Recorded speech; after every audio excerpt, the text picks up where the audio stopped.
Fray Joaquín.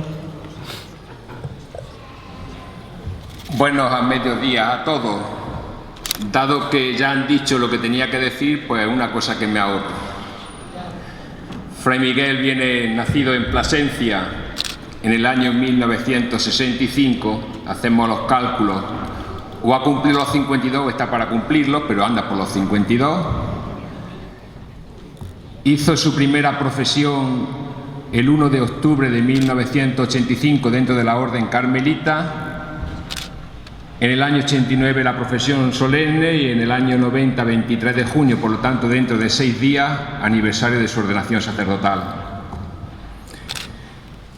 Estudió en Comillas la licenciatura, que ya nos han dicho, de Teología Dogmática, y entre los distintos servicios de acompañar a los hermanos profesos temporales en su formación, la provincia le pidió tareas dentro del gobierno de la provincia, primero de la provincia de Castilla, y ahora de la nueva provincia ibérica que engloba a todas las provincias excepto Navarra y Portugal.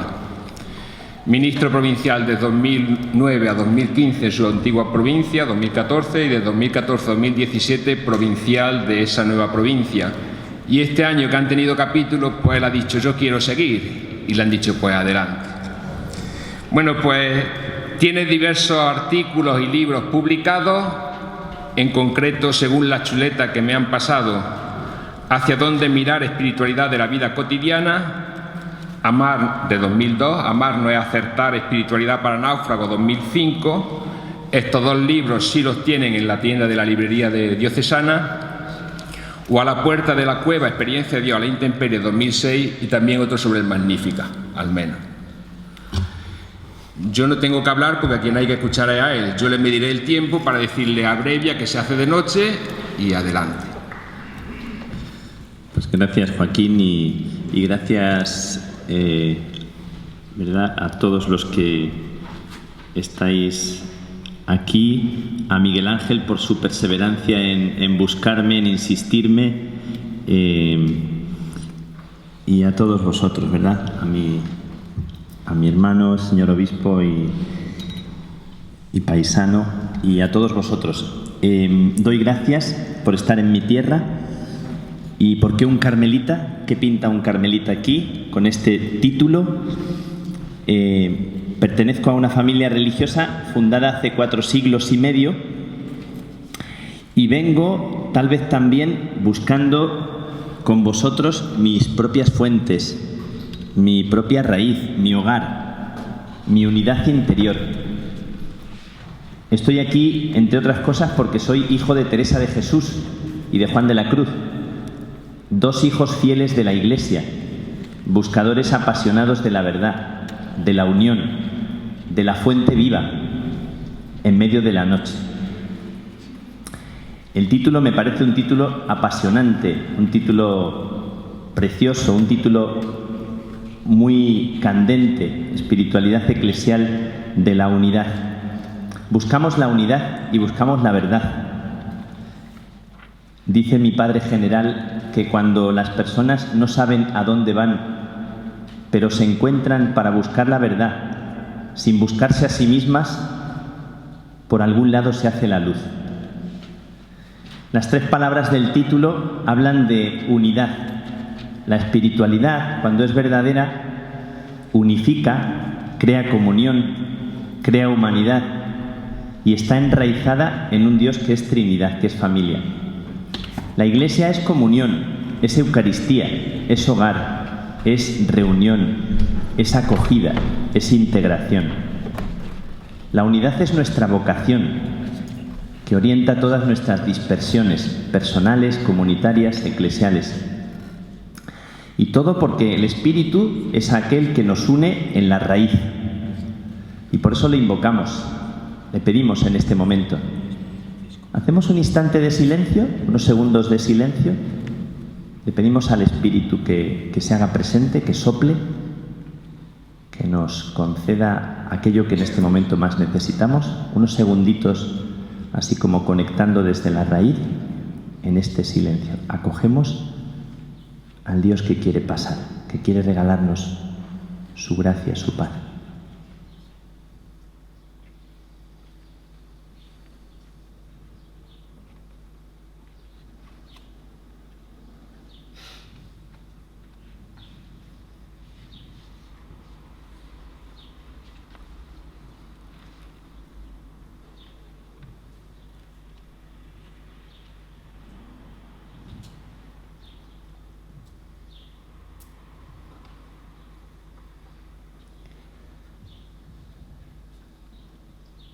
Siempre queremos situarnos con respeto, antes de toda palabra, pedirle a Dios que se haga presente en el silencio que acoge.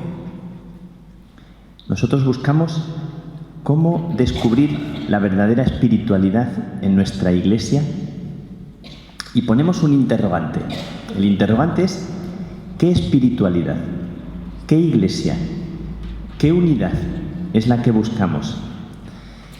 Tenemos una necesidad permanente, urgente, de discernir nuestra espiritualidad. Sabemos que hay infinidad de espiritualidades, multiplicidad de caminos que nombramos espirituales y que encierran grandes riquezas y tesoros y grandes trampas y mentiras. No se nos esconde que incluso los más lúcidos y exitosos caminos espirituales a veces han sido fuente de males y engaños. Por eso decía Santa Teresa que no se fiaba de sí. Se pasó la vida preguntando, consultando, contrastando, pidiendo ayuda, aceptando la mediación de la Iglesia en medio de tanto falso iluminado. Ella misma fue acusada de ser engañada y tuvo que hacer el camino humilde de la búsqueda de la verdad, en obediencia y en Iglesia, con las mediaciones limitadas y pobres. Por tanto, tenemos necesidad de discernir qué espiritualidad, qué Iglesia y qué unión y comunión. Tarea permanente.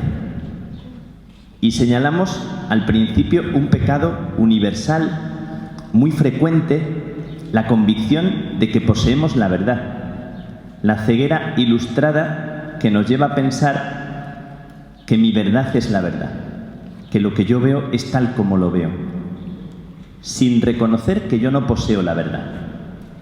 Nos decía el Papa Benedicto: ciertamente no somos nosotros quienes poseemos la verdad, es ella la que nos posee a nosotros.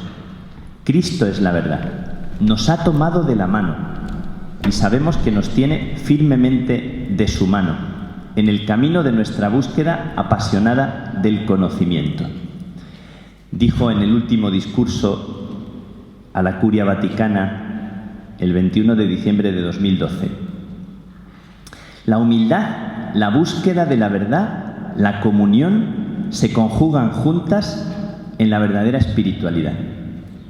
Queremos ser espirituales de veras y necesitamos luz, necesitamos hacer la pregunta. Hoy asistimos a un supermercado de espiritualidades, una multitud de ofertas de todo tipo, a la carta. Prometen bienestar, sentido, venden unificación, armonía interior. No es aquí el lugar donde yo voy a hablar de verdades y mentiras, ni soy el maestro que sabe hacerlo. Señalo algunas deformaciones de la espiritualidad, de algunas espiritualidades. Una espiritualidad evadida, descomprometida, inhumana, de ciencia ficción, lejos de la encarnación. Una espiritualidad virtual, sin movernos de casa, de oídas, lejos de la realidad, de una experiencia de sangre y barro, sin arriesgar la vida, no nos cuesta nada. Una espiritualidad a la carta, para sentirme bien, para estar bien conmigo, autocomplaciente. Dios existe si yo me siento bien. Lejos de la disponibilidad al querer imprevisible de Dios, abierta a lo inesperado. La espiritualidad verdadera nunca me asegura lo que venga después, siempre me deja en vilo. Los místicos fueron personas que se atrevieron a dejarse conmover y remover. Una espiritualidad autorreferencial, autosuficiente, en posesión de la verdad, gueto, estufa, impermeable. Podemos impermeabilizarnos o buscar en la espiritualidad estar a salvo. Dejarme tranquilo, lejos de la comunión y de la verdad que me compromete. Una espiritualidad de lo extraordinario y de lo milagroso, tremenda, que prolifera fuertemente. Los místicos hablan de lo extraordinario en el corazón de lo cotidiano, de la caridad, del amor callado. Dice Juan de la Cruz, el callado amor es el lenguaje que él más oye. La verdadera mística es un desplazamiento continuo, un dejarse descolocar, un viaje sin fin, una aventura. Dice Teresa de Jesús, aventuremos la vida, pues que no hay paz en la tierra, aventuremos la vida. Un descubrimiento inesperado. En lo real, en la tierra del presente, en la entraña del ahora, una salida hacia el otro en acogida, en reconocimiento de su dignidad y del Dios que le habita y que tengo que descubrir. Hay que curar la espiritualidad y la mística de tantas concepciones deformadas. Revisar las historias de los santos acerca de una experiencia religiosa representada de forma poco real, poco humana, a veces unas espiritualidades enfadadas, vengativas. En segundo lugar, un mundo dividido e irreconciliable. ¿En qué mundo es donde nosotros vamos a hablar de esta necesidad urgente de la unidad? Parece que todo lo que miramos y observamos de nuestro mundo habla de lo contrario. Yo soy del Barça o del Madrid, de derechas o de izquierdas, del País o de La Razón, de Podemos o de Ciudadanos, de Rajoy, de Sánchez. Yo soy de Juan Pablo II, de Benedicto XVI, de Francisco, de San Pío X, de Juan XXIII. La dialéctica mueve nuestro mundo. El conflicto es el que genera la noticia. No importa la verdad, importa lo que produce, lo que genera noticia, lo que moviliza. No importa la verdad, sino la posverdad. Vivimos en un mundo quebrado, partido, roto, a la deriva, posmoderno, vacío, difuso, líquido, ahora se dice ya gaseoso. El triunfo de lo ligero, de lo descomprometido. No mojarse. De parte de nuestro mundo nos llega siempre un grito, sin embargo. Estáse ardiendo el mundo, dice Teresa de Jesús, en su palabra encendida. Profundamente convulso, nos conmueve este mundo y hacia dónde va. ¿Qué hay en la entraña de nuestro mundo? Cuando nos sentimos amenazados por el terrorismo, por tantas situaciones que provocan inseguridad, ¿dónde agarrarnos? Conflictos, injusticias, ¿qué es verdad y qué no es verdad? Por lo que se refiere a la actitud y a las costumbres, sin embargo, se abre camino una vuelta a la sabiduría de nuestros ancestros. Se quiere recuperar la filosofía de la simplificación y la sobriedad feliz, del decrecimiento sereno, de la felicidad de la pobreza noble. Estoy hablando de algunos autores, filósofos. Búsqueda de la felicidad no en la ambición y en el crecimiento ilimitado, sino en la sencillez de vida, en la solidaridad, en la compasión. Una rebeldía contra la complicación de nuestro mundo, una rebeldía contra la ambición, contra lo que nos han vendido siempre. Y hay autores que dicen, no se trata de crecer, se trata de decrecer, de reencontrar la sencillez. En el campo del autoconocimiento, la meditación y el acompañamiento, la moda rescata elementos seculares, envueltos en papel de novedad, como si de grandes descubrimientos se tratara. Y hablamos de focusing, de mindfulness, de coaching, que se refieren a cosas muy seculares de la tradición. ¿Qué sucede en las entrañas de nuestro mundo? ¿Qué hay en el vientre de este gemido, de este dolor de parto de nuestra tierra? ¿Qué es lo que hay realmente en esta entraña? En tercer lugar, preparamos la tierra de la unidad. La unidad no es una conquista estratégica, fruto de la diplomacia. Es un don, es una gracia, es un tesoro en la tierra de las contradicciones. Una verdad entrañada en el corazón abierto de Jesús y del mundo. Debajo de esta llaga y ruptura está la unidad, en el corazón de todas las dispersiones, sin huir. Me planteo cómo arar la tierra, cómo cuidar esta tierra para que sea un regreso y un renacimiento. ¿Cómo cuidar? ¿Qué actitudes cuidar hacia lo esencial? Algunas actitudes que llevo tiempo dándoles vueltas como una necesidad urgente para cuidar esta vuelta al origen. En primer lugar, la comunicación. Dice Thomas Merton que el nivel más profundo de la comunicación es la comunión. La primera necesidad que tenemos es comunicarnos, comprendernos, entendernos en la diferencia. No imponer, sino proponer. No juzgar, sino bendecir. No justificarnos, sino escuchar. No quejarnos, sino entregar la vida. No reprochar, sino contagiar. No condenar, sino poner en verdad. La hermenéutica de la escucha y el desengaño. Andar en verdad. Una de las pasiones de Teresa de Jesús. Estamos juntos buscando verdad y necesitamos desengañarnos. Necesito amigos que me ayuden a buscar la verdad, porque yo no me la doy a mí mismo. Y este es el gran sueño de Teresa, de Jesús. En segundo lugar, una necesidad de volver a la escuela de las cosas simples frente a la dispersión. Estamos amenazados de dispersión, de prisa, de complicación. Dicen que la vida es un camino de regreso a la simplicidad del corazón, y es lo que más nos cuesta. A la verdad primera, al amor primero. El cansancio no viene de hacer muchas cosas, sino de estar disperso. Los agentes de pastoral no se cansan por hacer muchas cosas. Nos cansamos por no estar unificados.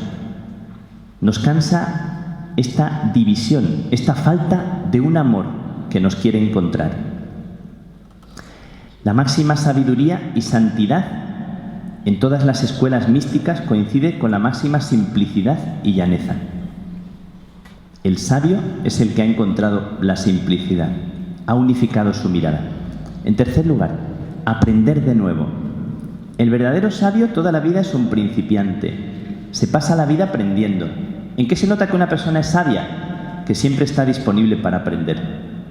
Su oído, su corazón está atento, sabe que la vida le desborda y que en cada momento está emitiendo un sentido que tiene que descubrir. Frente al sentirnos en posesión de la verdad y satisfechos. Un verdadero espiritual nunca está satisfecho, porque Dios le va haciendo caminar de descubrimiento en descubrimiento.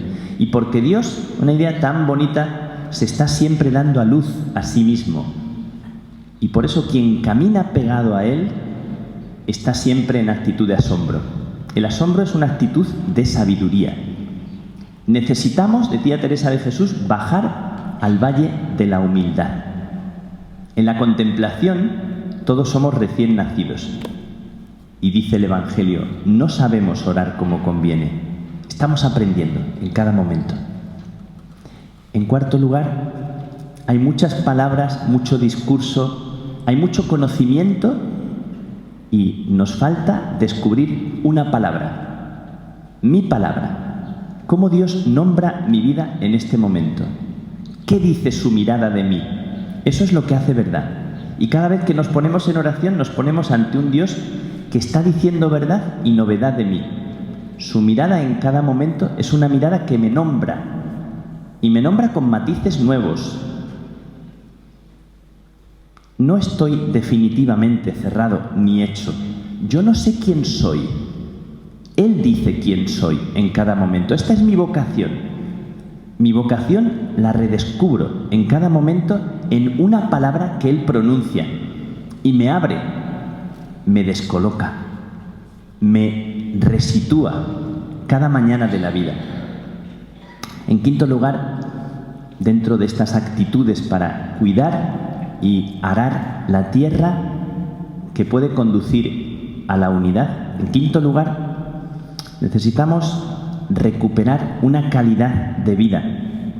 Lo necesitamos urgentemente. ¿Es posible otro ritmo?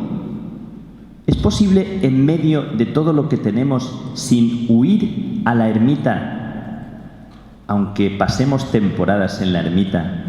¿Es posible respirar de otra forma el presente y dejarse encontrar por él en aquello que sucede habitualmente? ¿Es posible decir aquí estoy como una de las palabras esenciales del orante en toda parte, como decía Teresa? Presente, aquí estoy, presente, atento. En una de las novelas de García Márquez se decía del protagonista: ¿dónde estás que no estás? ¿Dónde estás que no estás? Estás en muchas partes y no estás en ninguna. La contemplación, la oración, la verdadera espiritualidad te trae al presente. Decía Isabel de la Trinidad algo tan bonito, que Dios es el ser simple, el eterno presente. Decía Isabel de la Trinidad: eterno presente, se da cita contigo ahora, en el ahora de tu dificultad, en el ahora de tu precariedad, en el ahora de tu no saber, en el ahora de tu inseguridad, en el ahora. Ahí Dios te invita a decir sí, sí Padre, que en arameo suena Ajen Abí, decía una amiga mía. En sexto lugar, no se vive de verdad hacia esta unidad y esta comunión sin arriesgar la vida. Lo veremos más tarde. Si no hay riesgo, no hay descubrimiento. Hay muchas ocasiones en que nuestra vida se va quedando como fosilizada, como anclada, porque no arriesga nada, porque no te la juegas, porque no inviertes el don de Dios. Dice Juan de la Cruz que lo peor del don de Dios es no entregarlo, que lo peor de los dones que Dios te ha hecho es que no los entregues del todo, es que no des todo aquello que tienes para vivir. Riesgo permanente para descubrir lo que dará vida a tu palabra. En séptimo lugar, necesitamos, frente a la amargura, al cansancio, ser expertos en humanidad. La auténtica experiencia de Dios nos lleva a ser más humanos en las relaciones, a curar las heridas del desamor. Los místicos, los santos, nuestros fundadores, tuvieron una exquisita unión entre santidad y humanidad. Cuanto más santa es una persona, es más amable, más respetuosa, más enraizada en Dios y más capaz de abrazar lo humano y de comprenderlo. Y finalmente, en último lugar, estamos aquí para aprender a amar y para dejarnos amar. Estamos para aprender a besar al leproso, recordando a San Francisco, todos somos franciscanos, recordando que amar significa abrazar y besar la herida, la grieta, y significa dejarnos besar en el corazón de nuestra fragilidad. Lo hacemos cuando aprendemos a adorar el misterio de Dios. La oración como ejercicio de silencio sin juicio, de comunión en la raíz, de comunión en la presencia invisible. La verdadera oración en el Espíritu conecta con el gemido de la creación que a todos nos une. Bien, algunas ideas para labrar la tierra que nos sitúan en la palabra de la unidad que viene de los papas, de Juan Pablo II, de Benedicto XVI, del Papa Francisco. Precioso lo que dice Juan Pablo II en espiritualidad de comunión en la Novo Milenio Ineunte. La Iglesia necesita y quiere ser una casa y escuela de comunión. Este es nuestro desafío, casa y escuela de comunión. El hermano me pertenece, la Trinidad habita en él.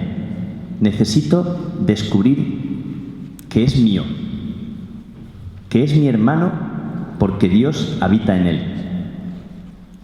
Vigilar, dice el Papa, las máscaras de comunión, aparentes ambientes de unión que encierran la falta de verdadera conexión, de verdadera amistad.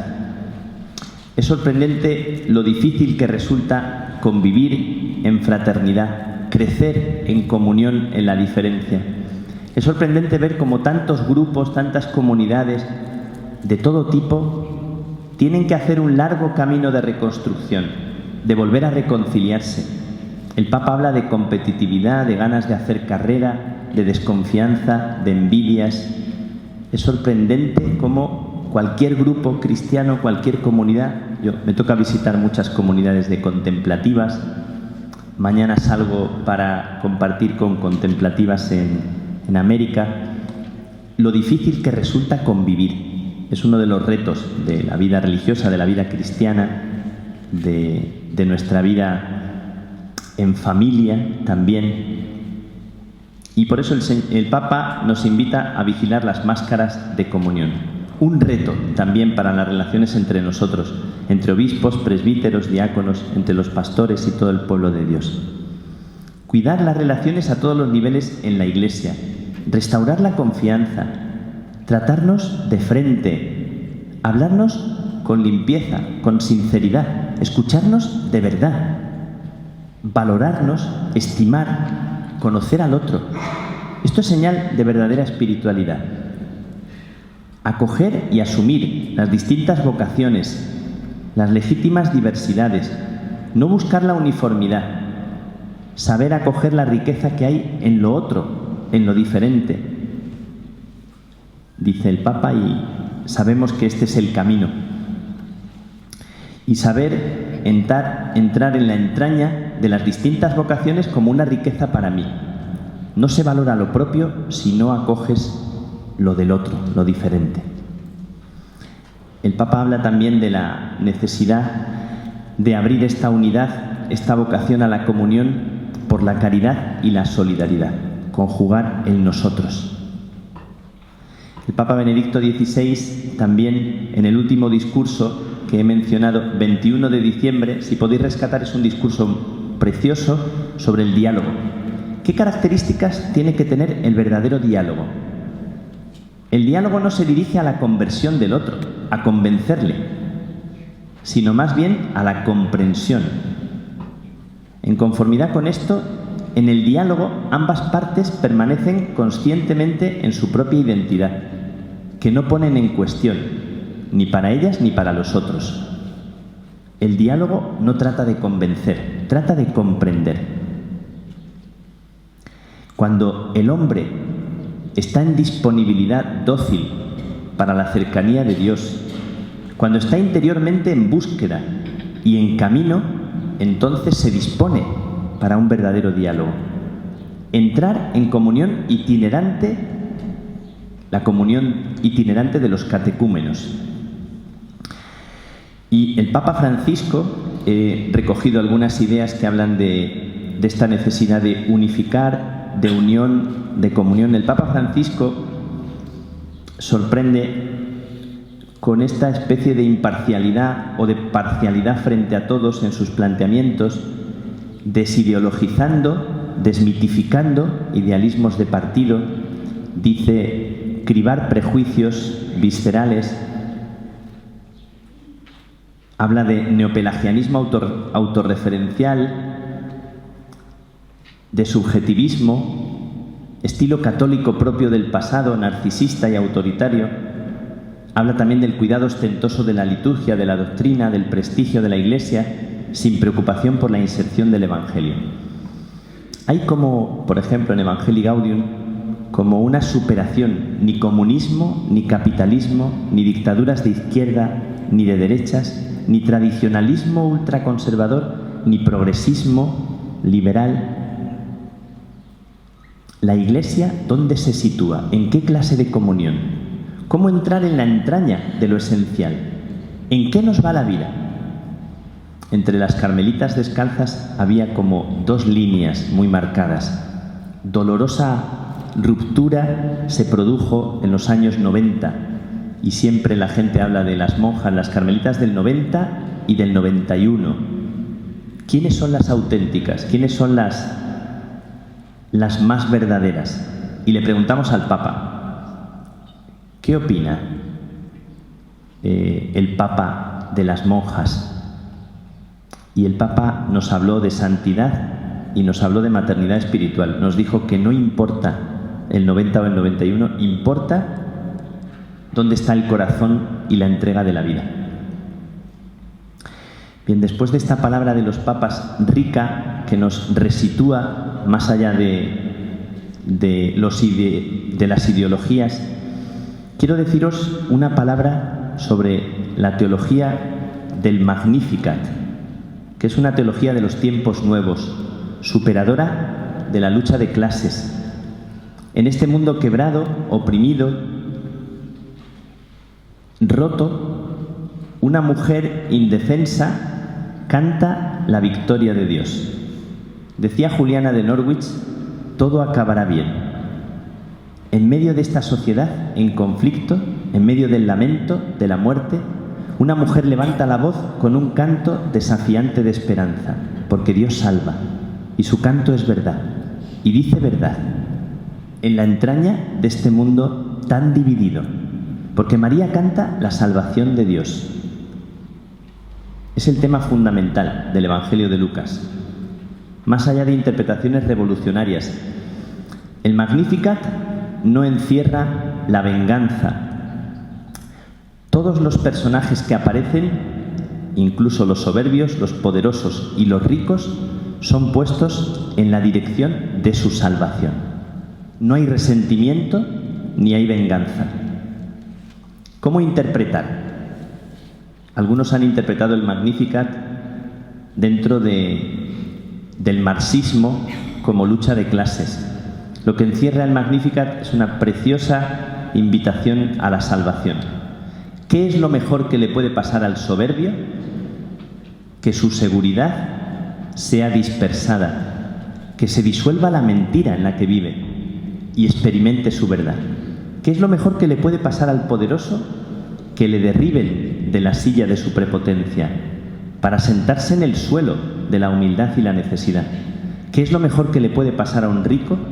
Experimentar sus manos vacías para volver a sentir, para aprender a abrazar y dejarse abrazar. Pedagogía de la salvación, no de resentimiento ni de venganza. Así es Dios, un Dios que salva. Así es un cristiano que entra en el corazón de Dios, capaz de descubrir cómo Dios salva lo que parece insalvable. Los místicos hablan de esta unión, de esta comunión. Los místicos, los santos, son personajes que nos enseñan el camino de la fraternidad. Han sido despojados de lo artificial. Han aceptado ser desnudados para ser enriquecidos en el corazón de su pobreza. Son capaces de conectar desde dentro porque están desprovistos del interés por salvarse a sí mismos. No se predican así. Saben reírse de sí mismos. Están abiertos y receptivos en el suelo de su raíz y conectan con las esencias. No se preocupan tanto de los ropajes o del rito en sí. Se preocupan del adentro. Tienen prisa por entrar en esta comunión, por amar y dejarse amar. Saben lo efímero de algunas preocupaciones y han experimentado las trampas en las que lleva a veces la preocupación por la propia perfección. Teresa de Jesús, hablamos de Teresa de Jesús, de su invitación a la unidad y a la comunión dentro de la Iglesia. Su vida es una aventura por descubrir al huésped y entrar en el castillo, en el barro de las contradicciones. Bajamos a Teresa de los altares y la descubrimos peleando toda la vida con su propia enfermedad, con la sociedad de su tiempo y con la Iglesia de su tiempo. Teresa de Jesús es una mujer que supo unificar en el corazón de tanta contradicción, de tanta dificultad, unificar su mirada y encontrar al huésped precisamente en esa tierra. En uno de los años más difíciles de su vida, 1577, está Teresa de Jesús enferma, perseguida, calumniada y la tienen en Toledo, a modo de cárcel. La Inquisición está vigilando su libro de la vida. La Reforma está amenazada y ella se siente cansada. Muere el nuncio amigo y viene un nuncio que quiere hacerle la guerra. Estando así, Teresa escribe una de las páginas más bellas de sus escritos, cuando habla de que nuestra alma es como un castillo todo de diamante o muy claro cristal. Unifica la mirada, descubre el tesoro en el corazón de aquella situación tan difícil de tragar. ¿Cuáles son los fundamentos teresianos de su doctrina que hablan de la unidad? Esta es una de las genialidades teresianas. El fundamento de la oración y de la vida fraterna está en 3 palabras, que son la estructura de Teresa: la humildad, el desasimiento y el amor de unas con otras. Y volverá continuamente a estas 3 palabras, que son el fundamento de la verdadera humildad en cristiano. La humildad, que es andar en verdad. ¿Dónde se muestra que una persona verdaderamente hace experiencia de Dios? En que es humilde, que no se pone por encima de nadie, que no rivaliza, que ha descubierto cuál es su verdad y no necesita ni exhibirse ni esconderse. La verdadera humildad no te hace estar por encima ni por debajo de nadie. Ser humilde es la virtud de los valientes, que no presumen de sí, que se apoyan en el Señor. Continuamente vuelve Teresa a la humildad como la virtud de la verdad. El desasimiento. Hablan continuamente los místicos y los santos de la necesidad del desasimiento, del desprendimiento de sí, de la capacidad de no buscarse a sí mismo, de saber conectar con el otro cuando uno no está arraigado en su egocentrismo. Preciosa virtud que lleva a la alegría, a la capacidad de disfrutar, porque uno no está arraigado en el miedo a perder o a perderse. Se arraiga la vida en la riqueza que nace del don de Dios. Uno puede desasirse, soltarse, porque está amarrado internamente a una riqueza que siente que se le seguirá regalando cuando uno se descalce y se vacíe de sí. Y el amor de unas con otras. Para Teresa, la comunidad necesita rescatar continuamente un amor en la diferencia. Y somos amigas, somos amigos, dice ella, para desengañarnos, para ayudarnos a crecer, para buscar la verdad. Solo se vive esta comunión con transparencia, con sinceridad, con nobleza, de frente, nunca por la espalda. Atrévete. Y Teresa tenía esta actitud siempre, de buscar en sus amigos y en sus enemigos la verdad. Había un dominico que la ponía a escurrir públicamente, era el profesor de prima, no sé si hay algún dominico aquí, era el profesor de prima de la Universidad de Salamanca y públicamente hablaba contra ella. ¿Qué hace Teresa? Teresa se va a verle, se pone delante de él y le dice: soy Teresa de Jesús, quiero hablar con usted, quiero que me cuente qué es lo que yo puedo aprender, qué tengo que aprender, dígame. Le conté qué era de mi vida y él me habló, y desde entonces quedamos muy amigos. Qué actitud tan bonita la de Teresa. Busca la verdad, cueste lo que cueste. Lo que más daño le hace es la mentira. Lo que realmente más le puede doler es ser engañada. Y dice Teresa: no me fío de mí. Sabe que hay muchas personas aparentemente iluminadas, muy lúcidas, que han sido engañadas por falta de humildad. Y por eso la humildad es el gran tema de Teresa de Jesús. Para Teresa, este discernimiento de la verdadera espiritualidad en la Iglesia tiene unos frutos. ¿Dónde se nota que un grupo, que una persona realmente está haciendo un camino bueno de ir hacia Él en verdad? Se nota en el olvido de sí. No se acuerda que para ella ha de haber cielo, ni vida, ni honra. Se olvida de sí. Un deseo de unirse a Jesús en el padecer, no huir de la cruz. Extremo deseo de que se haga la voluntad de Dios. ¿Qué es lo que más deseo? Que se haga tu voluntad. En la última exclamación preciosa, conmovedora, de Teresa de Jesús, la 17, si tenéis las obras de la Santa, podéis leer qué elegancia. Lo que más deseo, Señor, no es que se cumpla mi deseo, sino que se cumpla en mí lo que tú deseas de verdad. En esto me va la vida, que se cumpla tu deseo. También dice la Santa, ¿dónde se nota si una persona está en Dios? En el gran gozo interior, cuando una persona incluso es criticada o perseguida y no le queda ninguna enemistad con los que le hacen mal, antes le cobran amor particular. Esto es más difícil, ¿verdad? Grande deseo de servirle.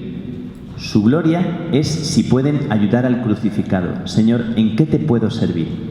Ofrecerse como instrumento, dice el Papa Francisco. ¿Correr su misma suerte?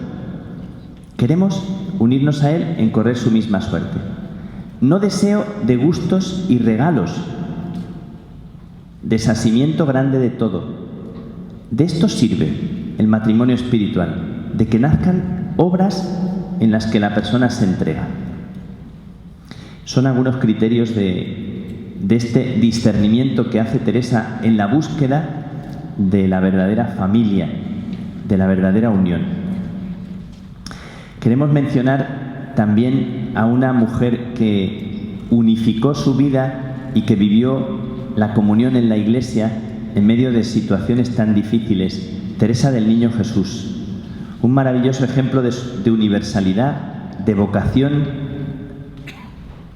para abrazar a toda la Iglesia. En el corazón de mi madre, la Iglesia, yo seré el amor. En una comunidad quebrada, en una familia con muchas dificultades, en una salud rota tan pronto, en la fragilidad de lo humano, Teresa del Niño Jesús es un canto a la unidad, a una entrega sin ruido, sin brillo. Y en ese corazón de la Iglesia de su tiempo, una Iglesia también llena de dificultades, se hace presente el valor de la propia entrega, más allá del brillo externo. Quiero mencionar también la palabra del hermano Roger de Tessé, que nos dice también fuertemente aquella palabra en asombro de un amor. Me preguntaba incansablemente por qué estas oposiciones, estos juicios sin apelación entre los hombres, entre los propios cristianos, ¿por qué estas divisiones?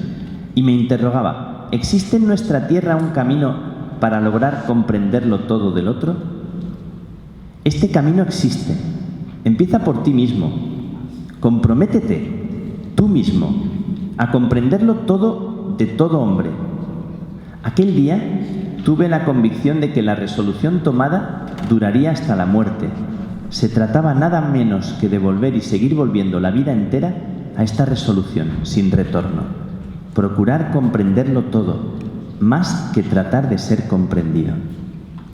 En otro momento el hermano Roger dice, hace 25 años, al anunciar, lo dice en el 97, al anunciar el Concilio Vaticano II, Juan XXIII pronunció palabras que abrían una perspectiva de reconciliación. No intentamos saber quién se equivocó y quién tuvo razón. Reconciliémonos, dice Juan XXIII y recoge el hermano Roger. Otro amigo de Dios, otro gran místico, Carlos de Foucauld, estamos recordando los 100 años de su muerte en el 2016. Carlos de Foucauld termina en Tamanrasset su vida violentamente un 1 de diciembre de 1916 y termina escribiendo unas palabras antes de que lo apresaran. Nuestro anonadamiento es el medio más poderoso que tenemos para unirnos a Jesús y hacer bien a las almas. Es lo que San Juan de la Cruz repite casi cada línea. Cuando se puede sufrir y amar, se puede mucho. Se puede lo más que es posible en este mundo. El hermano universal, que viajó hasta los extremos del mundo donde no había llegado nadie occidental para expresar allí la universalidad del amor, la presencia de Jesús sin predicar. Y terminamos hablando del sueño de Jesús de nuestro verdadero desafío eclesial, universal, la necesidad de una reconciliación en la misericordia y una comunión en la fracción del pan. La reconciliación que necesitamos vivir en este momento es una invitación a integrar todo lo negativo para saber reconocer lo que están haciendo en este momento. Entregar la vida y ofrecerse ahora mismo es el camino de la verdadera humanidad. La misericordia que refleja la verdadera teología de la comunión, misericordia como entrañas de Dios donde todos están y tienen su casa. Entrar en la misericordia de Dios es entrar en este camino de reconciliación y de comunión. No existe la comunión ni la unión si no hay fracción del pan, si no se entrega la vida, si no está uno dispuesto a morir en el intento de descubrir al otro y al Dios que le habita. Y por eso la Eucaristía es nuestra escuela de comunión. Es nuestra invitación a abrazar y a comulgar con cada ser humano. Lo que hace feliz una existencia es avanzar hacia la sencillez de nuestro corazón y la de nuestra vida.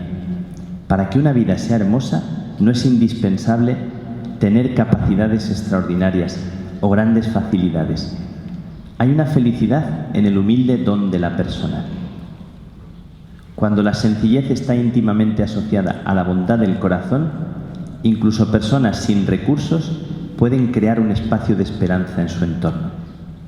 Dios nos quiere felices, pero nunca a permanecer pasivos. Hoy, acogiendo esta sugerencia, os voy a invitar a hacer un momento de oración y en este deseo de unidad recuerdo al hortelano de las monjas de Tánger, de las carmelitas descalzas, que decía una palabra a la priora. El hortelano musulmán le decía a la priora: Madre, en esta casa unos somos la mesa, otros la silla, otros el armario, otros la cama, pero todos formamos parte de una misma casa. Al final descubriremos que todos formamos el mismo hogar, la misma casa, decía el hortelano de las carmelitas de Tánger. Pues le pedimos al Espíritu, le pedimos al Señor que nos regale esta comunión, le pedimos a los santos que nos contagien de esta alegría en la capacidad de acoger, de abrazar al otro. Vamos a coger un icono que están repartiendo, vamos a hacer un momentito de oración con ese icono.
Y tenemos en la mano, nos han dado dos cosas, un icono que es del siglo XIV, un icono en una iglesia de Alemania, en Osnabrück, que pinta a la iglesia, pinta a los apóstoles, es Pentecostés, y los apóstoles están sentados alrededor de la mesa con María. Hay espacio para la acogida, hay un hueco por donde llega el Espíritu, se hace presente en la disposición para acoger al huésped inesperado. Es un icono donde cada apóstol está pintado de un color y tienen como una actitud de sorpresa. Todo es circular la Eucaristía, circular la mesa, circular el banco. Y dice un comentarista que están sentados en el torno del alfarero, que la comunidad está sentada dispuesta para dejarse hacer. Ahí llega el Espíritu y se comunica a cada uno para darles vida, una vida nueva. Acogemos este icono precioso de hace siglos que dice la verdad de la Iglesia en cada tiempo. Hoy está para nacer una iglesia que se deja hacer, que se sienta en el torno del alfarero, con María, en torno a la Eucaristía, invocando al Espíritu. Y tenéis en la mano una caracola pequeña, pequeñita, una caracola que está tomada del lago de Tiberíades, de la orilla del lago de Tiberíades, donde todos los años peregrino con jóvenes y mayores andando durante 10 días por aquellas tierras y dormimos ahí junto al lago. Siempre dormimos escuchando un poco el rumor sereno del agua. Junto a la orilla donde Jesús se encontró con Pedro hay esas caracolillas. En esa caracola, si la caracola fuera grande, nos la pondríamos en la oreja para escuchar el mar. En esa caracola se escucha una pregunta. Y la pregunta es, ¿me amas? ¿Me quieres? Que es la pregunta fundamental, que hace unidad dentro de nosotros. No te mide, no te reprocha, te devuelve a la pregunta, ¿me amas? ¿Me dejas que te ame? Tenéis una caracolilla del lago de Tiberíades para que se produzca este encuentro de la pregunta esencial, la necesidad de volver a una simplicidad donde escuchamos la voz del Padre en nuestro corazón y en el de cada ser humano. Tú eres mi Hijo amado. El otro ante el que estás es Hijo amado de Dios y está en mis entrañas. Esta es la misericordia. Sostenemos en una mano la caracola que va a seguir irradiando. Tenemos el icono que habla de mi iglesia, de nuestra iglesia de Cáceres y de la iglesia en cualquier lugar donde hay cristianos que están deseando aceptar el reto de dejarse moldear, aunque esto les lleve a lo que no conocen. Aventuremos la vida, decía Teresa de Jesús. En un mundo dividido está para nacer lo que no sospechamos. Cuando hay una persona, decía Benedicto XVI, que se fía de Dios, que es humilde, que se lo cree, que le presta fe en medio de la oscuridad. Con el Magnificat de María, nosotros creemos que este tiempo es el tiempo de la salvación de Dios y que la unidad será en el corazón de todas las dispersiones. Repito una bendición que ya alguno me habéis escuchado y hacemos un momentín de silencio al terminar la bendición. Que Dios te bendiga con la incomodidad frente a las respuestas fáciles, a las medias verdades, a las relaciones superficiales. Que Dios te bendiga con la ira frente a la injusticia, a la opresión y a la explotación de la gente. Que Dios te bendiga con lágrimas para derramarlas por aquellos que sufren el dolor, el rechazo, el hambre, la guerra.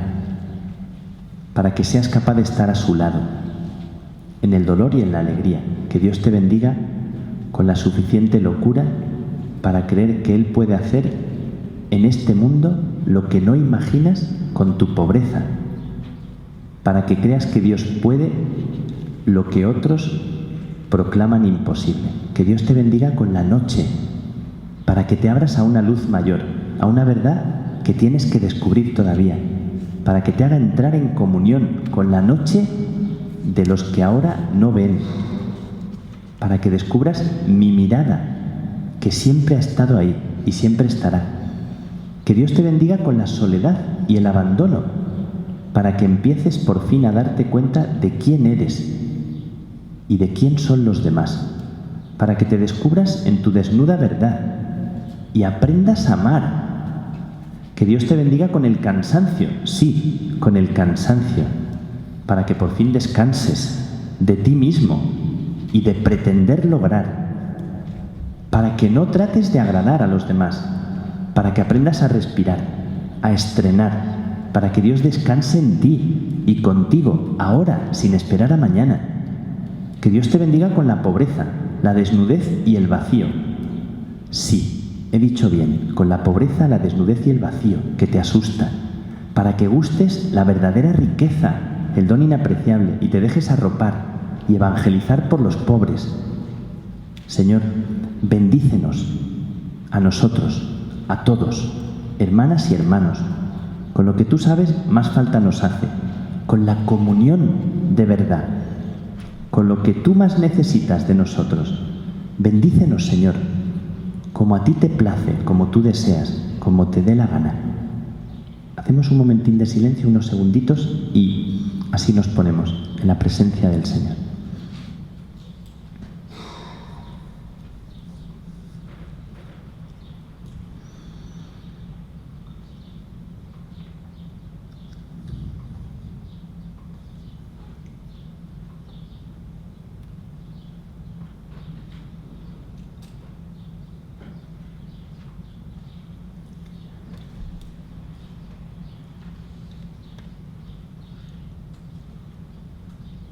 Gloria al Padre, y al Hijo, y al Espíritu Santo.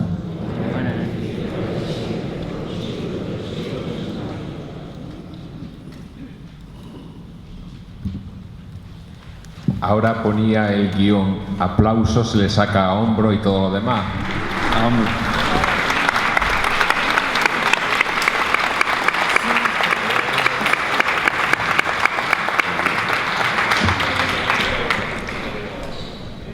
Robándole muy pocos minutos porque vamos con retraso y el poco pelo que se me puede caer. Pero si alguno tiene o desea alguna cuestión que hacer a Miguel Márquez, a quien le agradecemos su estar, sus palabras y su compartir. Espiritualidad que viene en el fondo de ese regalo que Dios ha hecho a la Iglesia y a esta humanidad nuestra. Nos deis.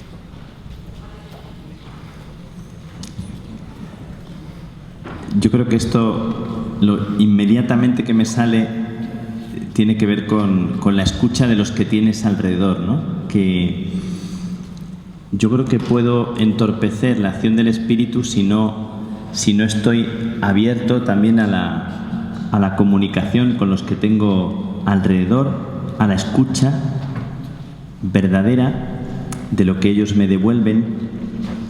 Si no estoy también entrando en un silencio que me haga suplicarle a Dios, que me ilumine desde ahí, si no me estoy dejando ayudar, fundamental dejarnos ayudar, el reconocer la necesidad en nosotros, porque siempre hay una luz. Cuando uno se pone en esa actitud de humildad, siempre alguien te ilumina y te dice una palabra y entorpezco cuando no digo aquí estoy y pongo excusas. Entorpezco cuando no me entrego al Señor, aunque esté en la confusión, aunque no sepa muy bien por dónde van los caminos.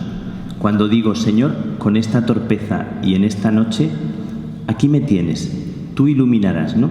Yo creo que con esa actitud de escucha, de decirle sí en medio de ese no saber, el Señor yo creo que utiliza también nuestra precariedad, pero mucho escuchando a los demás, ¿verdad? Escuchando con una actitud así perseverante, ¿no?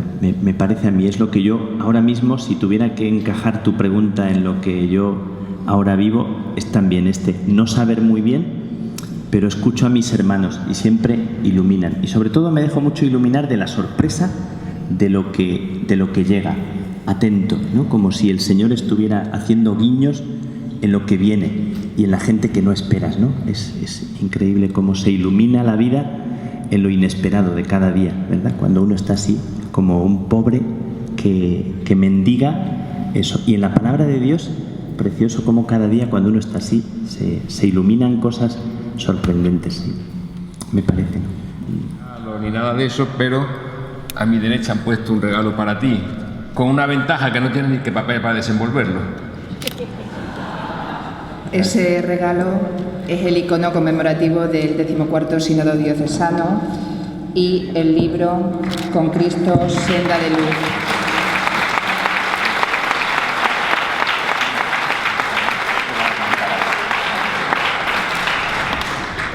Libro que vamos a proceder a hacer su presentación oficial.